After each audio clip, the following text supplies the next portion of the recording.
in Osama City. You're watching One TV News Channel. One TV News Channel. Serving you with information, news, sports, and public affairs. One TV News Channel. One TV News Channel. Serving you with love. Ang telebisyong pangmasa. One TV News Channel. One TV News Channel.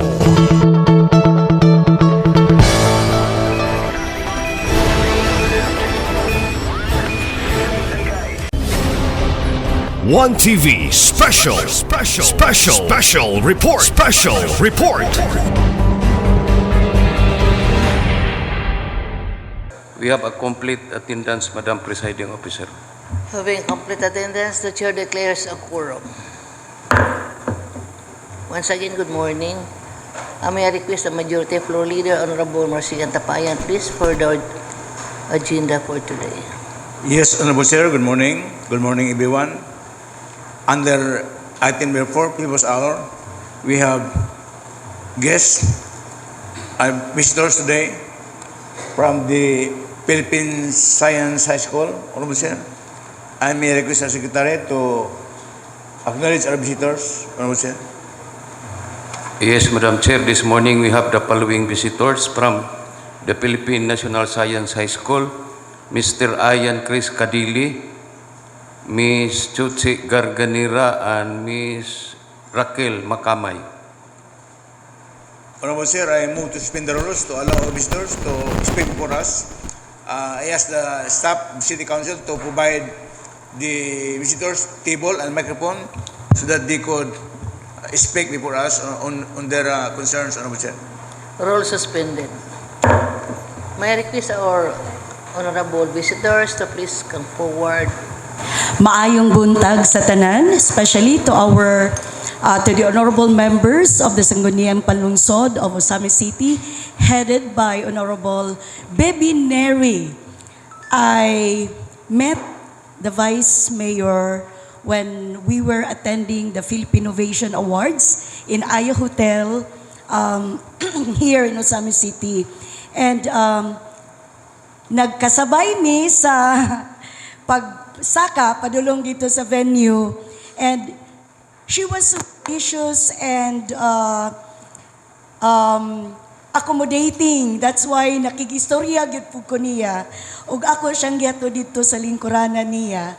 And then while we talked, na-mention ako sa iya ang kabahin sa Philippine Science High School because we have students from Osama City. In fact, you are very familiar with Judge Cleo Cartagenas Cabanilla now, and also Dr. Joey Cartagenas. So mga alumni na mo siya sa Philippine Science High School, formerly Central Mindanao Campus in Nangka, Baloilao del Norte. So that's why mapasalamaton kay ko, Vice Mayor, and to the rest of the members of the board for giving us this opportunity to promote Philippine Science High School Northern Mindanao Campus. Ang iyang pangalan karon Northern Mindanao na in Lanao del Norte. Okay, and I will explain later nga ano man nga na Northern Mindanao na in Lanao del Norte. Okay, so to start with, the Philippine Science High School system, originally it was established in 1963 through RA 3661 to provide scholarship-based secondary science education. PSHS is an attached agency of the Department of Science and Technology.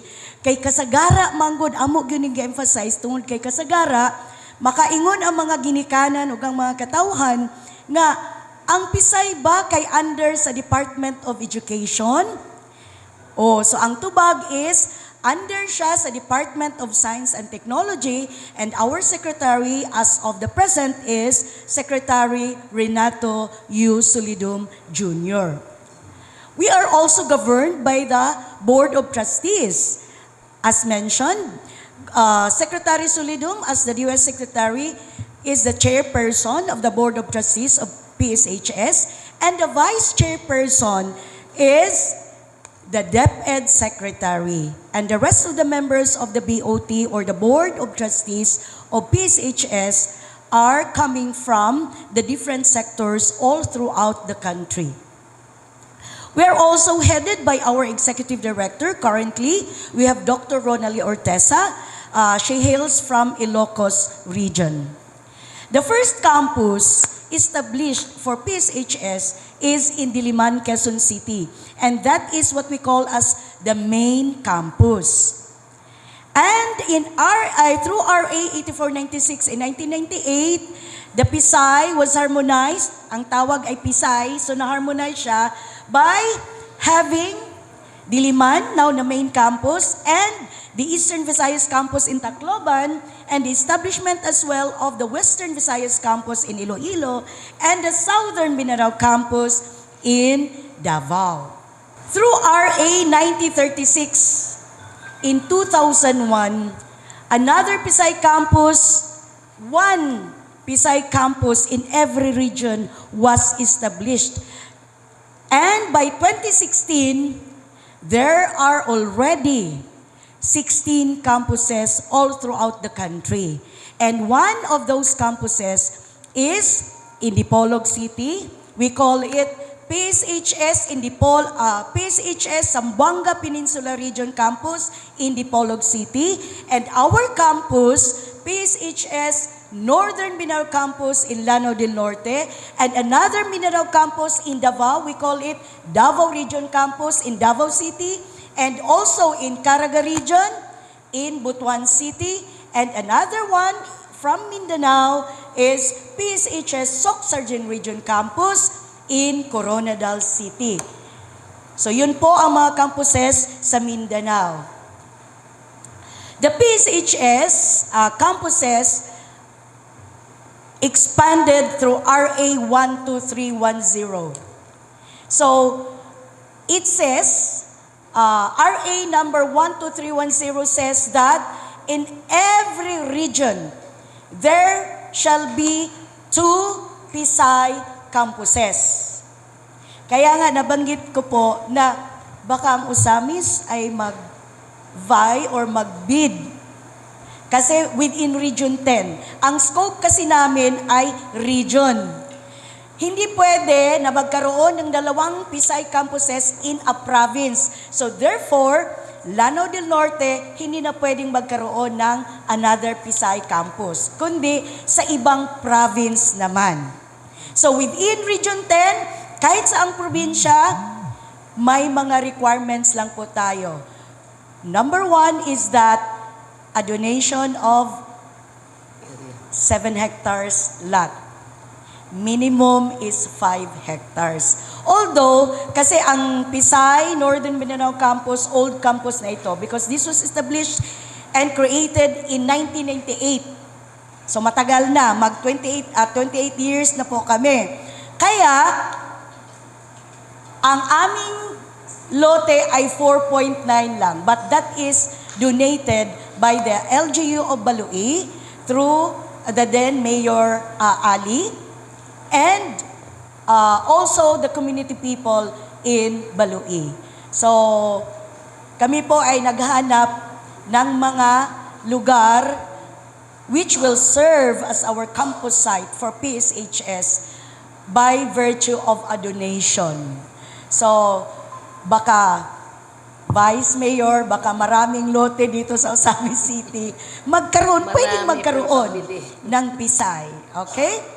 Sige po. So, this is the history of Philippine Science High School Northern Mindanao Campus. At first, we were called as PSHS Lanao del Norte Campus, and we were housed at first at Maranding Central School. The establishment of PSHS Lanao del Norte was through the initiative of the then Governor, Honorable Abdullah Di Makuta Di Maporo, and supported by her wife, si Madam Angging po. Kaya nagkaroon kami ng PSI in Lanao del Norte. And we were located at Mindanao Civic Center. So alam niyo naman po siguro yung sports center ng Lanao ay nandyan sa MCC. So dyan po kami nagkaroon ng mga classrooms And for several years, we stayed there. Until 2004, we transferred to our permanent site in Nangka, Baloe, Lanao del Norte. So, Pisay, in Lanao, then to Central Mindanao Campus, and currently, or at present, we are now called as PSHS Northern Mindanao Campus in Lanao del Norte. To distinguish na sa isang probinsya ng Lanao ay mayroong Pisay. At para na rin malaman ng mga tao na hindi na pwedeng magkaroon ng another Pisay campus in the province of Lanao del Norte. The Philippine Science High School system offers a scholarship program with free tuition, a monthly stipend and living allowance. Ang allowance po ng ating full scholar students ay 8,000 pesos per month. At meron din silang ang mga full scholars natin, we are also giving them a uniform allowance of 1,800 per year. So isang annually lang po, no? Bali sa isang taon, magbibigay po tayo ng uniform allowance in the amount of 1,800 for our students and transportation allowance, two-way lang po in a year. So kibali, isang beses pagpunta nila at pagbalik, so twice lang po ang para sa transportation allowance ng mga bata. We have also residence halls or dormitories in which we can accommodate students coming from far areas. Like for example, currently we have students who are enrolled with us from Osamis City, so nasa dormitory po sila ngayon. And other students coming from other areas or other cities or provinces such as Camiguin, for example, nasa dormitory po sila. Our students also are very active in participating in leadership trainings and seminars or workshops, competitions, and other activities in which they will be able to develop and hone their talents and skills, and of course, add up their knowledge. Recently, dahil nandito po ang coach nila, si Engineer Rachel P. Macamay, taga-Annex, Laman, Osamis City po si ma'am. Oo, ang residence po niya ay dito po sa Osamis City. She chaperoned and coached several students who went to South Korea in December 2025 at they obtained and garnered the top awards in the ACGS training in South Korea. So, yun po ang ating mga estudyante trained by our teachers who are also top-notch teachers. Currently, we are promoting the National Competitive Examination.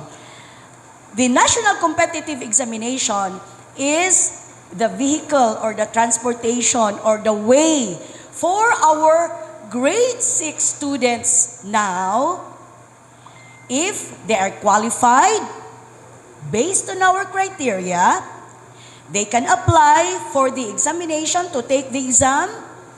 If they are or they belong to the upper 10% of the graduating class, or if they have a grade of 85% when they were in grade 5 for the math and the sciences. So yun po ang mga criteria natin.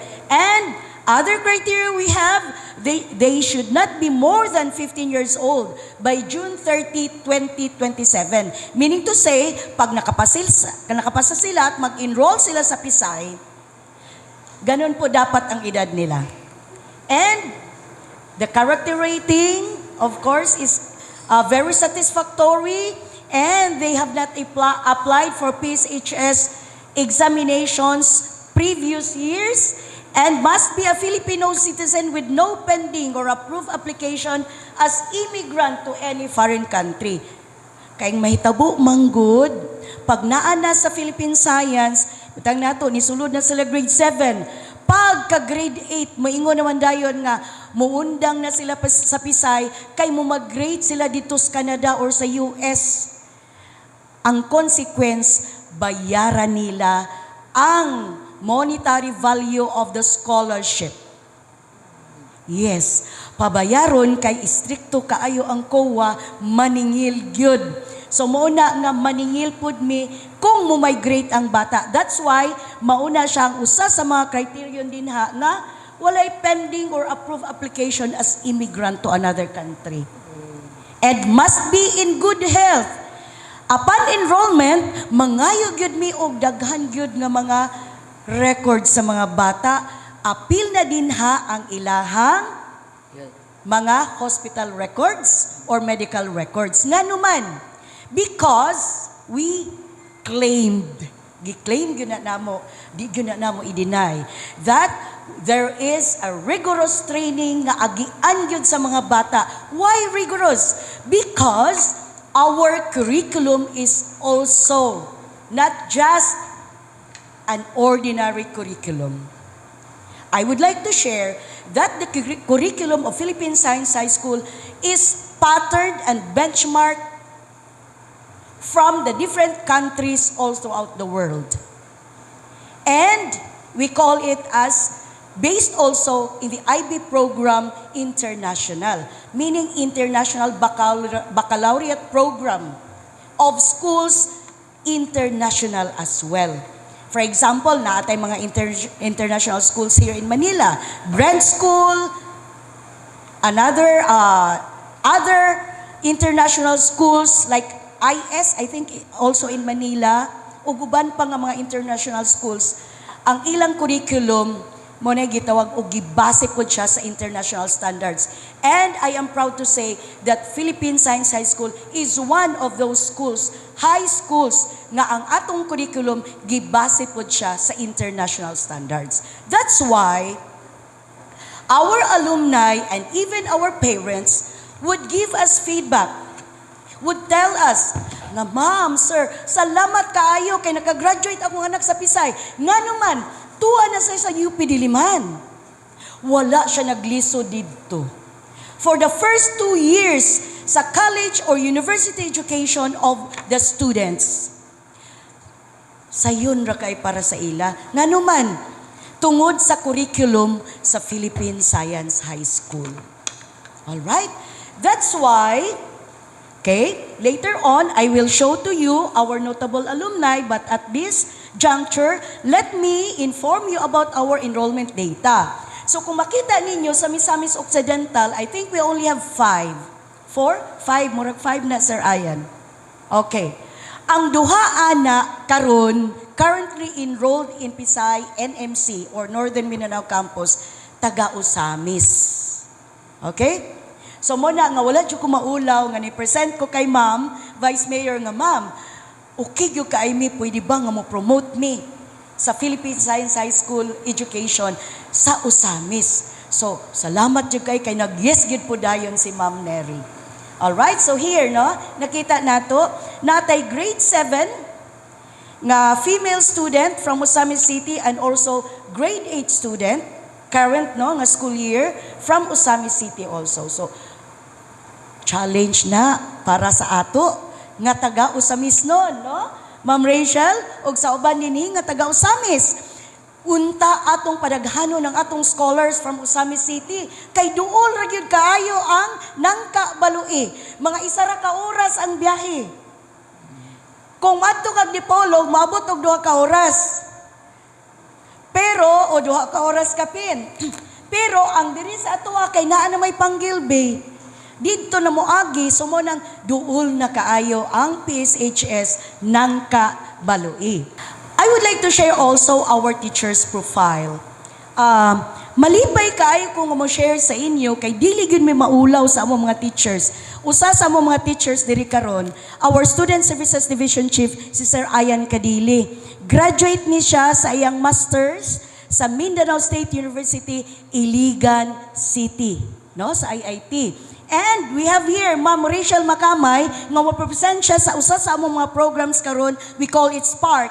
One of our chemistry teachers, Banggi Itan, graduate sa De La Salle University in Manila. O may ako gyud siyang giingnan, ma'am, dili sa gyud ka mo retire, ma'am. Kay ato sa gyud ning padaghanon ang atong spark. All right. So, we have several magna cum laude graduates, cum laude 12, magna cum laude duha. Tapos makita nato diri asa sa lagikan ng mga universities. So we have MSU IIT, we have MSU Main Campus, we have LaSalle University, Misamis University, diri sa Usamis. Na ay Cebu Institute of Technology, Central Mindanao University, De La Salle, and many other universities including UP Baguio. So mauna ang mga magtutudlo sa Pisay Northern Mindanao Campus. Ug dili gyud pug ko maulaw maingon sa akong kaugalingon nga pasigarbon gyud pug ko nga nakagraduate pug ko di La Salle University in Osamis City sa akong PhD.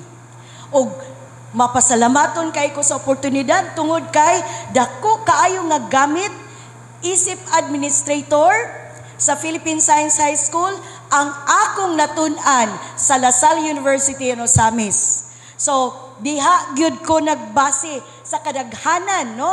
Naggamit kaayo nako ang training, the knowledge, and everything that I learned from LSU. Former ICC La Salle pa man na. Nag-start ko master's ICC La Salle pa. Nahuman ko nga La Salle University na siya. Ug ang usa sa mga magtutudlo nga di ko kalimtan si Dr. Erlita Golani. Nagtudlo paghapon si ma'am sa graduate school. Dili siya, nag-retire na siya, but she is not tired. All right. Ang Philippine Science High School dili lang ni sige og tudlo og science and math sa among mga bata. We also allow them to participate, as I mentioned, in leadership trainings, and we allow them to engage also in several activities such as the I-Step Up program. So, Sir Ayan, palihog daw ko, ug unsa ning mga I-Step Up program. Kaning I-Step Up program, dunay agreement ani between the DOST Secretary, signed by the DOST Secretary and the Department of Education Secretary. Mauna nga, pwede ra gyud kaayo mi mo conduct og mga activities in DepEd schools through this program, I-Step Up. We have, example lang ni, Basayanihan. Diba, karon sa EDCOM 2 report, very poor ang atong mga bata sa reading comprehension. Mauna nga mutabang ang Philippine Science High School through our teachers that will conduct this activity to the different schools in the Department of Education within Region 10. That includes Osamis City Vice. Kung i-allow me na I mo invite na mo from DepEd Osamis City, willing kaayo mi mo conduct ani.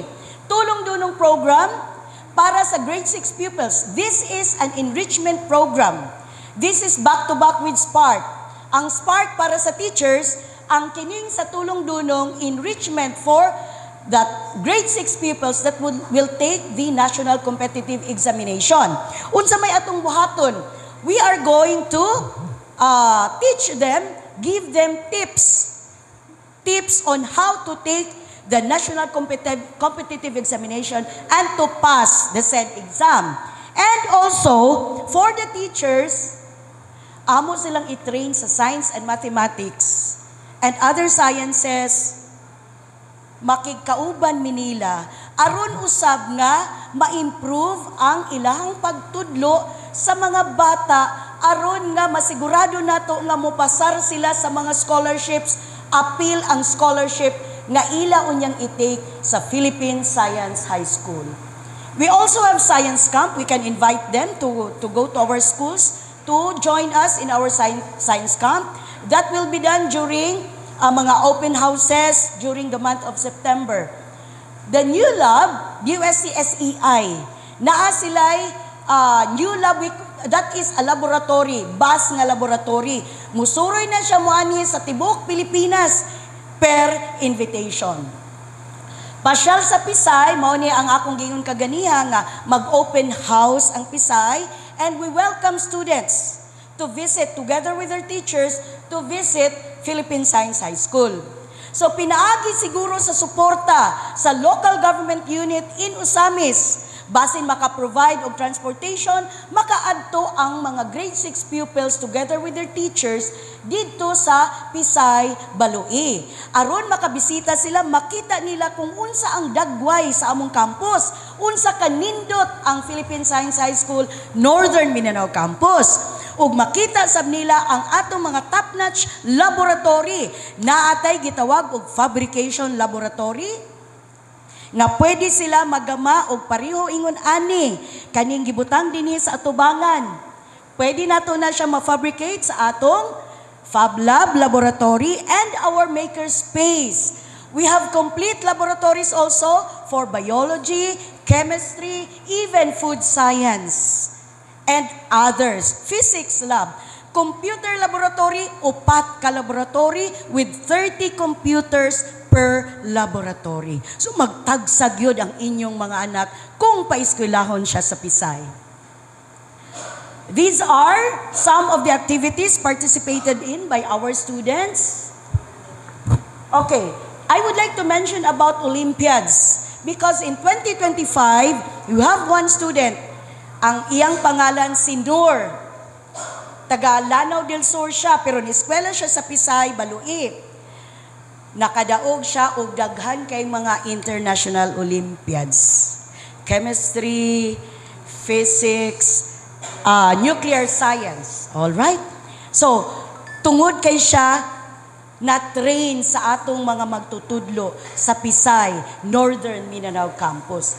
We also have technology commercialization. Ang pasabot ani na ay mga projects or innovation ng atong mga high school students pa. Mga high school students pa. Pero mo apply na sila og para sa IPR, no? Para sa technology commercialization of their innovations or projects. We assist them because we have our technology licensing office in our campus. Internship and other student development activities. Naayuban nga mga bata ang ilahang gitawag og OJT na sa ubang eskwelahan sa amoa internship program or science immersion program, pwede international. Natay mga bata nag-internship sa Korea, sa Taiwan, and other countries. Aron nga makatabang, ma-enrich ang ilang research projects o ang ilang knowledge and skills regarding research.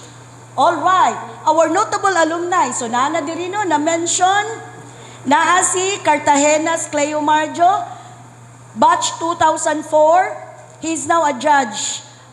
Murag Usamis ba siya na ang iyahang sala? Usamis City? Okay. Tapos si Cartagenas Joey, batch 2005, surgeon here in Osamis City also. Then we have Disukatan Joanne. She is now an engineer. Nasya diri sa Osamis City Hall, nagtrabaho. Okay, sa planning daw, na-assign. So, we have a graduate and alumni who's already working here.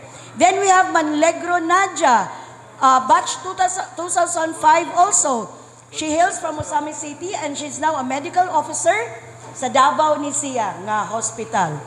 Then from Tudela, Misamis Occidental, okay, Lady Jane Fononcio, who is now a faculty member of MSU IIT. And we also have Sinugbahan Romilin, who is a teacher at Misamis Annex Integrated School. So, ladies and gentlemen, I am proud to present to you our notable alumni, and many of them hails from Osamis City. Thank you very much.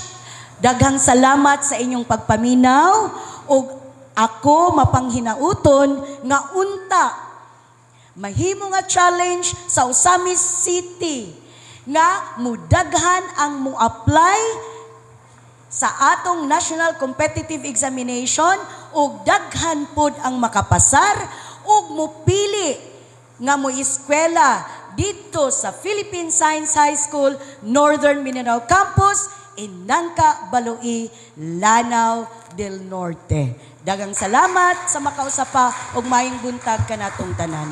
And at this juncture, if we will be allowed, okay, i-continue na mo ang para sa presentation sa Spark, few minutes only. May we ask, Honorable Chair, how much time ma'am needs to Mga 10 minutes. present? 10 to 15. Can you limit your presentation, ma'am, Okay, to thank you. the most important salient picture of the presentation? Okay, so I will just skip some of my slides. Good morning, everyone. Good morning to our Honorable Vice Mayor Just go ahead. and the Honorable Diretso na. Yes. So, natay Spark Outreach Program. It will start this year. So, unsa maning Spark. So, ang may tabo ako lang idiretso-diretso, no? So, ang atong Spark, idiretso na lang nako. So, it's actually a tagline, is strengthening STEM foundation among grade 5 learners, promoting partnerships with feeder schools and communities in Region 10, advancing access through quality STEM education, reinforcing technology-enhanced teaching strategies, and authentic assessment practices, and kindling curiosity, creativity, and a passion for lifelong learning. So I will just describe this. So I'll skip some slides. So, unsa maning Spark. So unsay mahitabo sa Spark. So kung tugutan unta with the support of the local government of Osamis City, hopefully we can implement this program in our very own city. So who are the participants? Who are the participants on this program? So they are teachers, at least 30 teachers, grade 5, grade 6 teachers, as well as 30 learners. So in one city, in one community. So what are the expected outcomes? So improve the STEM competence among Osamis City learners, and then enhance capacity of Osamis City elementary teachers. So there will be a separate session for the elementary teachers, and a separate activity for the pupils, for the learners. Okay, so another is, if this will be supported by the LGU, so we will have a stronger partnership between Osamis City and the Philippine Science High School, Northern Mindanao Campus. A sustainable collaboration is established between LGU, Osamis City, to support STEM education, nurture gifted learners, and encourage more qualified students from Osamis City to pursue admission to the Philippine Science High School through the national competitive examination. Okay, so of course our objectives are all aligned to the DepEd core values. So again, so unta no aduna tay 30 kabuok grade 5 mga selected, those who qualify to take the national competitive exam, and of course their teachers, a total of 60 participants, 30 student pupils and 30 teachers. Okay. So for each school, magdala siya duha ka mga pupils, no? So depende na, so it's kinsay mo select, so basta the people must qualify for the national competitive examination. Okay, so mo nang giingon nga there are 2 tracks, so adunay learner track and teacher track, so they will have separate activities. Okay, so these are our program objectives. And it's just a one-day activity. So if there is a support that they will extend to one more day, and then we can do that. So at least one-day activity. Okay, so the students will experience hands-on activities. So we designed activities, science experiments, science puzzles and challenges, engineering mini meals. So there will be 4 stations, different activities, STEM activities. Okay, so and the teacher will have their own activity. It's a hands-on activity, so it's more of a workshop for the teachers. Okay. Ma'am, Okay, ana lang. thank you, ma'am. If you don't mind, please submit your information to our Committee Chair on Education, Honorable Ko. Okay, so thank you very much for this opportunity of presenting our Okay. outreach program. You're Thank you welcome. and good morning again, everyone. You're welcome. So if you don't mind, please submit your other information to our Honorable Chair on Committee on Education, Honorable Ko. Okay, Honorable Majority Floor Leader. Yes, Honorable Chair, we thank the executive and staff of the Philippine Science School for the presentation. It's a very nice, informative campaign, and we hope that our elementary graduates will be able to take the exam to qualify for the scholarship at the Philippine Science High School at Balue, now Honorable Chair. So in the meantime, we hope it will be spread throughout the city of Samis, because this session is covered by the media. We have our AONC, the media outlets, Sun City. This will be spread around. The information will be presented. So it will be a good campaign because of the media coverage. So thank you, ma'am. And I now move to resume the rules to allow the continuance of session, Honorable Chair. And thank you very much, ma'am. Session is resumed. Thank you, Honorable Chair. We proceed to item number 5, approval of the agenda for today. There is only one written request session from this representation.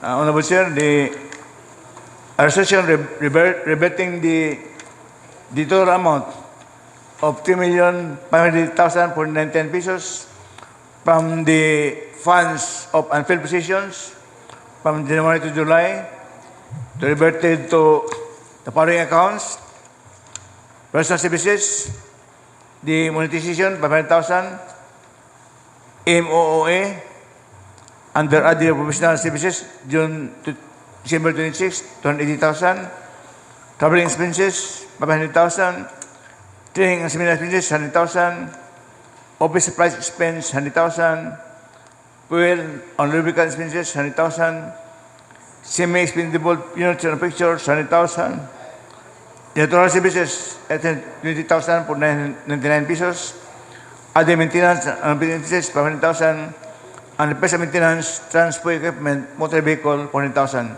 Total of 3,500,000 for 99 pesos. These are the savings from our unpaid positions, Honorable Chair.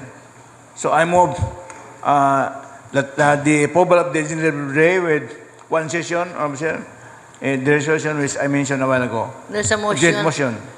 There's a joint motion from the Honorable Majority Floor Leader for the approval of our agenda for today with one inclusion as being presented. Motion approved. Thank you, Honorable Chair. Ibali was furnished copies of the minutes of our regular session on May 26, 2026. I guess everybody was able to peruse, examine the contents thereof. Thereby, I move the motion to dispense with the reading of minutes of our provision on May 26, 2026, and to approve the same minutes in total, Honorable Chair. Move to suspend the reading of our previous minutes. Motion approved. Thank you, Honorable Chair. Item number 7, first reading, domestic business. Please proceed to letter C, petition and request for first reading. Letter dated July 20, 2026 from the Office of City Administrator endorsing the request of Mr. Federico M. Secretary Jr., representative heirs of farm owners for lot numbers 1548, 5318, for a resolution declaring and establishing a new and short segment of farm to market road traversing from Purok 1, Embargo, Osamis City to new road leading to Kilangay, Sorcaden, Misamis Occidental. Also, this was in the order of business in our previous session last week. We deferred consideration because of lack of reference materials being enclosed in our agenda for that session last week. So, this time, everybody was furnished copies of the minutes or the documents attached to the request. And I am now opening this deliberation to my colleagues. First, regarding this request for a resolution for declaration of establishing a new and short segment of farm to Market Road from Purok 1, Embargo, Samin City to new road leading to Kanangay Sur. I yield to my colleagues first, Honorable Chair.